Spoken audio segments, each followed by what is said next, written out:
The National Real Estate Investors Association presents the Real Estate Hot Seat. I'm your moderator, Brad Beckett. Today joining us are Rebecca McLean, the Executive Director of the National Real Estate Investors Association, and Charles Tassell, Chief Operating Officer of National REIA. All of the topics that we've chosen today have come from realestateinvestingtoday.com, National REIA's online news aggregation site. I encourage everyone to check it out. There are some bills. There will be a lame duck session coming up, and I don't mean to throw this to Charles because I know it's his bailiwick, but there's a lame duck session coming up. Let him And take the legislative piece. there will be some talk about what will be in a potential omnibus bill, and one of the things I was thinking of was extenders. There are some extenders that did not get extended last year. That's right. We're going on 2 years, I believe, right? One of the things we're going to see in the lame duck is, quite frankly, it's going to be a Christmas tree bill. Everybody is going to want to put something on that. This is the last time that the Republicans control the House, the Senate, and the presidency. And you never know how long it's going to be before they get it back. So they're going to try to cram everything in there. And while we have several bills that are of interest, from flood insurance to seller financing to a variety of little extenders and tax issues, you're going to see everything being thrown at the wall to try to stick on it. Again, little Christmas ornaments to hang on that Christmas tree, but most of it's going to be done in a vacuum.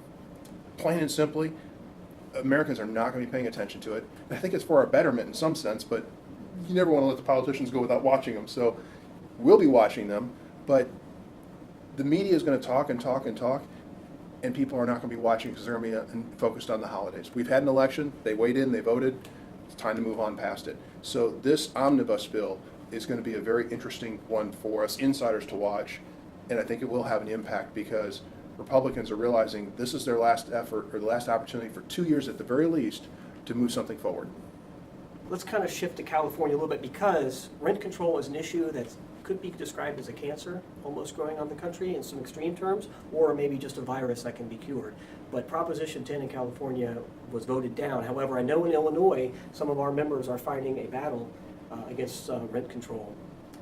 Either one of you care to jump in on that? Go ahead. I'll say, it's interesting. We're looking at Oregon, Washington, Colorado, Illinois, are 4 states that are on the forefront right now of rent control. I just moderated the gubernatorial debate in September with the candidates in Colorado, and it was one of those, how do you ask the question? And the way the question was framed is, understanding the basics of economics of supply and demand. Do you move forward with rent control, or do you just say, you know what, we're actually going to let the market handle this, as it has so well and so effectively across the board. Yes, things climb up, but guess what? People incentivize and go, I realize I can make money off this, and more housing is built and it's provided. Or do you do like New York did and some parts of California and say, we're going to put an artificial halt, a freeze on any housing any housing income, but the expenses still continue to rise. And at that point, housing investment dies and dries up. And what happens is, just like New York found, they don't get any more investment. People don't want to invest more. California struggled with that, and that's why part of why they turned down Prop 10 and said, this is not good economics. There have been all kinds of studies about how you've actually restricted the market with rent control in New York. Everything from people who should pay a lot more that aren't, to owners who are not going in and taking care of the property in ways that even they want to, but cannot afford to. And so you're starting to see buildings decline, and that ends up eliminating them from inventory. And so it's the law of unintended consequences that tend to happen with rent control. Well, it is, but you're exactly right on that, and you touched on it, because the people who really most need the affordability aspect aren't the ones that actually benefit from the quote-unquote rent stabilization, which is really rent control. And they don't get the benefit. They still get pushed out, they still get squeezed out, and they get the less housing and less quality housing than those who are rich enough to be able to afford it and stay or fight to hold on to their piece of it. And that's what we've seen in New York play out over and over again. Well, the one thing, and I'm jumping ahead a little bit on this though, the one thing that I'm kind of hoping, especially since California did not pass, and I have to tell you, I was blown away, completely surprised that did not pass. Of all places, I really thought it would. But one of the things that I think may help is when supply and demand starts to turn a little bit, and I think that may happen with a little of the kick up in interest rates in areas where it makes a difference. If I'm in DC, I'm in Washington, or in Seattle, I'm in San Francisco, I'm in, name the places that are pushing San Francisco usually leads the price. Exactly. So I'm in one of those places. That little bit of change in interest will make a difference in those markets, in the buying and selling. Anytime you have a difference in supply and demand, it shifts the market.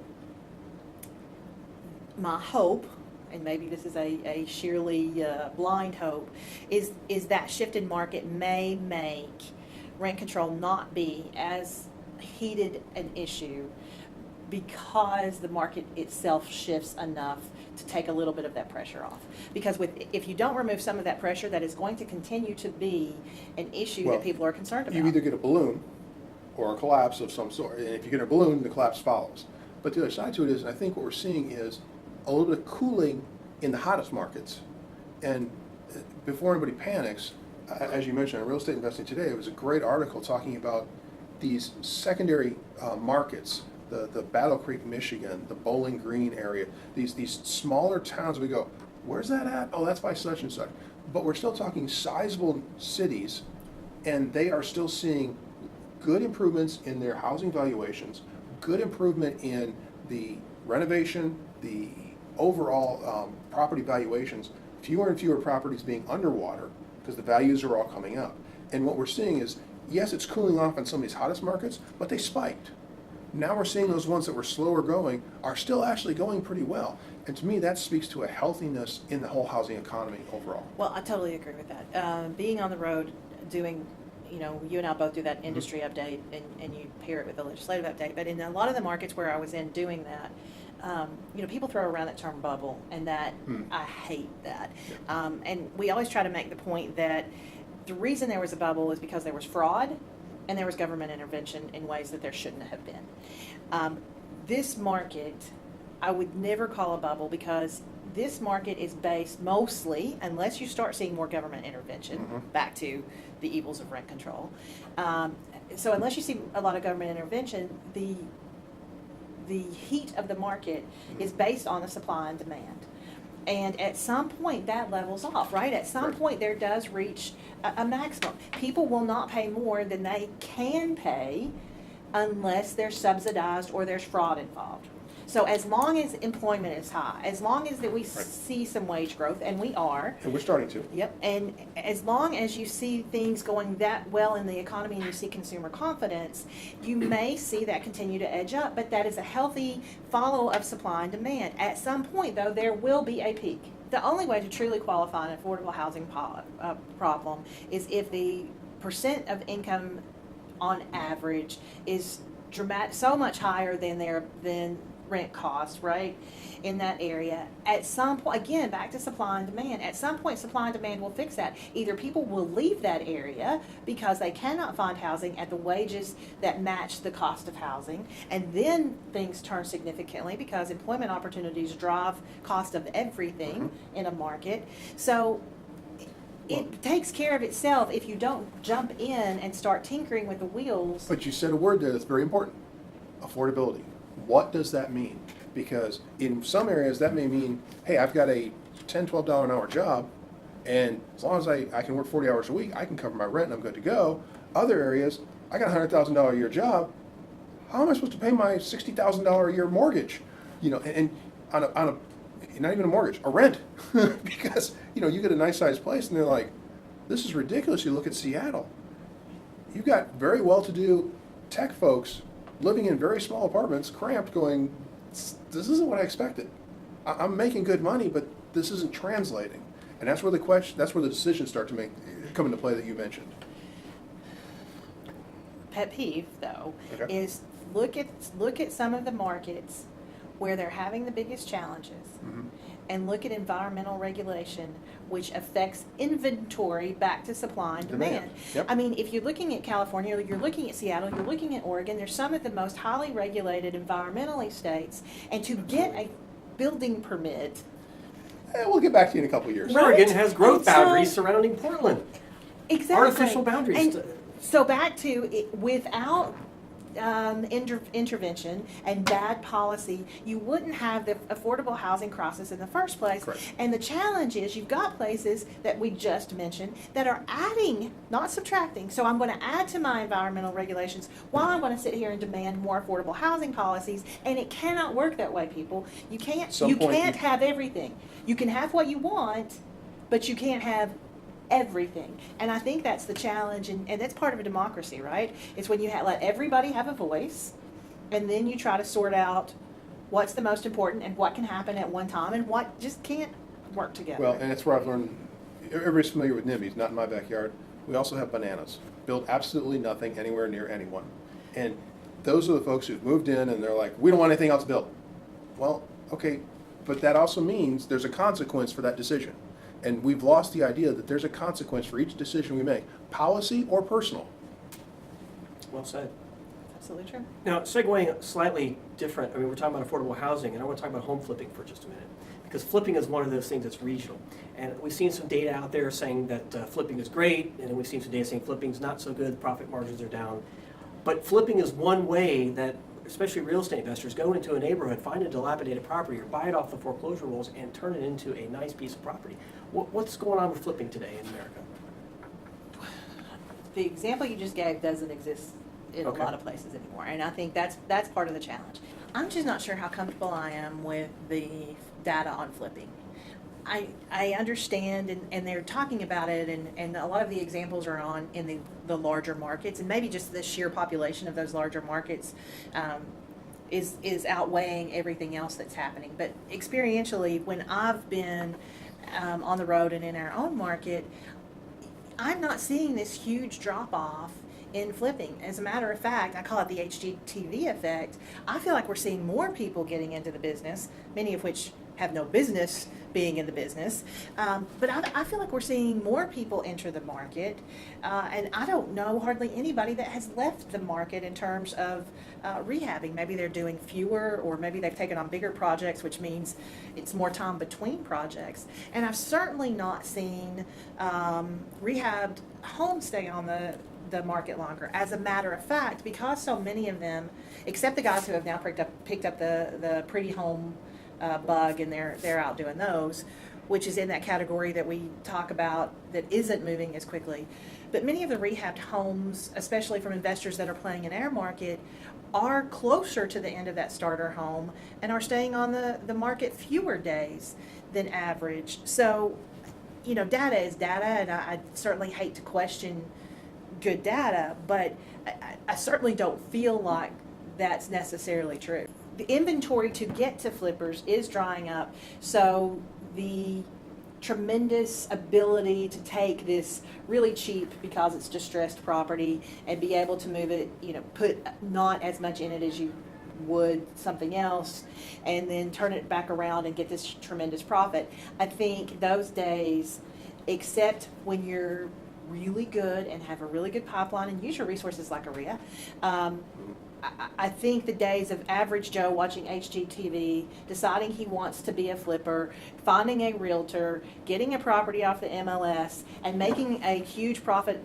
from it that way, I think those days are coming to a close. And we've talked about this even earlier in the year and last year. The broad supply is going away. So you can't just pick and go, okay, let me throw a dart at the wall and go, I'll take one of those properties.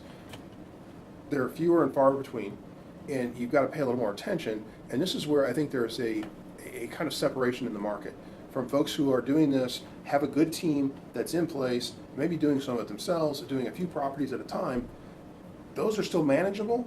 So it really comes back to labor contractors. I mean, when I'm calling around and I can't find somebody, that's a problem. So you've got folks who either have their team in place, or you've got folks that are out there saying, well, I've got my loose team of vendors that are out there. But if they're not a consistent, faithful group, and you're just calling through the yellow pages or something, you're in for a world of hurt, because companies are hiring them, families are hiring them, individuals are hiring them, and they're doing some work on their own as well. They're not around, and they're definitely not waiting or calling you saying, hey, what's your next job? You got a project I can go bid on? And so I think there's a kind of striation in the market where we're tiering and getting that. And I would also say we're getting that tiering in the market in what sells. Because what we're still seeing sell quite a bit is starter homes. And a starter home means something different in every area. So I won't pick on by name, but there are some areas where a starter home is $50,000. Other areas where it's $150,000, and we can go to California where it's $450,000. And one of the things that was interesting, I was just talking with one of the very well-known realtor, and his comment was, in the Midwest, when you cross 300, it's $300,000 for a home. It starts sitting on the market for a while. And if you cross 350, it's crickets. You're sitting there for a while. Because on the other hand, if I have something in the 100 to 200 range, it usually won't even hit the market. It's gone that fast. Okay, now it's time for a section we like to call fill in the blank. I'm going to throw some words out at Charles and Rebecca, and they're just gonna throw a word back at me. So I'm going to say interest rates will Rise. Slowly. slowly. All right. Inflation looks like it's going to Increase. By what definition? Because everybody keeps changing what's included in inflation. Oh. That's my frustration. It's like, oh, where you live with gas and food and energy, we're not going to conclude that. Okay, That's where but- the but inflation really in is. concept, Charles, if you've got more employment, you've got higher wages, And that's what the inflation Fed- as a concept And that's what can't the help Fed but- actually looks at when they say, oh, wages are increasing, therefore it's inflation. It's like, that's not necessarily inflation, that's the good side. It is the good And- side, but And what happens is we end up having middle class getting farther behind because the Fed is saying, oh, you got a wage increase? Now we're going to raise the rates. Rather than saying, oh, actual products are increasing in cost, that's where we base the rates at. how about home ownership rates? Will home ownership rates? Sit tight. I was going to say remain Okay. flat because there's They're so many. low. Yeah, there are Yep. so many contributors to that. Airbnb short-term rentals will see. I think it's still going to increase a little I bit. do. It's going to continue still hot. increasing. Yep. Yep. Alternative financing is about to. I think it's going to explode. I think as mortgage rates continue to creep up, as people want to continue to flip, whether they should be or not, I think you're going to see people get into hard money loans that shouldn't be. But that's a whole another story. Well, that goes completely. back to that striation in the market. Somebody says, I've got to put this deal together, and pretty soon they're doing it because even the guys down here saying, well, I've got to keep my team working. That's That's the problem, that's I see. exactly what I'm afraid of. Is these deals are going to drop, but people are not going to want to stop doing deals. Correct. Tiny homes will. I think in some areas you're going to see more of them. Right. But I think overall, I don't know. I think that's part of the nature of why we're seeing the small starter homes take off and people staying in them longer. They're comfortable with it. They say, you know what, I really don't need that much space. I don't need a box. Something small Um, down by the river. Yes. And now let's move on to good or bad. All right. Good or bad. Congressional gridlock. Yes. Good or Might good. not right? might not be so bad. Okay. Tenant screening services. Always, well, not always good. The good ones are good. Good one is good. Good Yep. ones are excellent. Where perfect comes to mind. Yes, sir. Charles uses the magic 8 ball. Buying a property sight unseen. Good or bad. Not unless you have it inspected. I think it's going to become more of a thing, and it's going to become safer. Renting to tenants with criminal records. Good or bad. Discussion point. I mean, Okay. if you eliminate all with one big broad-based That's right. brush, I think we got a problem. But I know I have a level of comfort that's not high. But there's a whole ban the box issue out there that wants to push for it. And the reality is the residents who live around them want to know. They want to know that you're doing due Homeowners diligence. associations. I think those are going to come back in. We are seeing an increase in them. Good or bad. Really, I didn't know that. They have their moments. I Okay. mean, they can be like little fiefdoms unto themselves Yes. that cause for investors. I think Oh. for as an investor, homeowners associations are bad. Just stay away from them. Exactly. Owning Section 8 rentals. Let's see how the changes go. I was going to say yet to be seen. How about investing in mobile homes? I think it's great, but that's how I grew up. It is, but I think it's a very limited niche that is harder and harder to get into. I hear if you got to own the park, that's where it's. That's- Oh, on the lot for sure. Self-directed IRAs. Absolutely a fabulous thing. I think we're getting more sophisticated investors and people in general looking at it saying, this is the only return I'm getting, and they're looking for more opportunities. How about renting to students, college students? Hey, that's Good my market. business, and it's a little more effort, but so far so good. God bless you. Knock on And wood. finally, good or bad, being an active member of your local National Real Estate Investor affiliated group. Hey, the only way to go if you're an investor, how do you know about what's coming down the pike if you're not? That's it. If you don't stay plugged in, you're going to lose out. So here's the thing. So here's the thing. I think inventory is causing much more of a stress than any of us is willing to talk about. And it gets kind of pushed into the background in terms of the conversations, and we use all of the things that are happening to talk about other political or ideology issues. But inventory is so much a part of what's happening in the housing market right now, and is affecting everything from affordability to price to whether or not homes are moving on the market. And I think we have to continue to focus on that. We talked about several different things that are the reason for that. One, boomers want to age in place.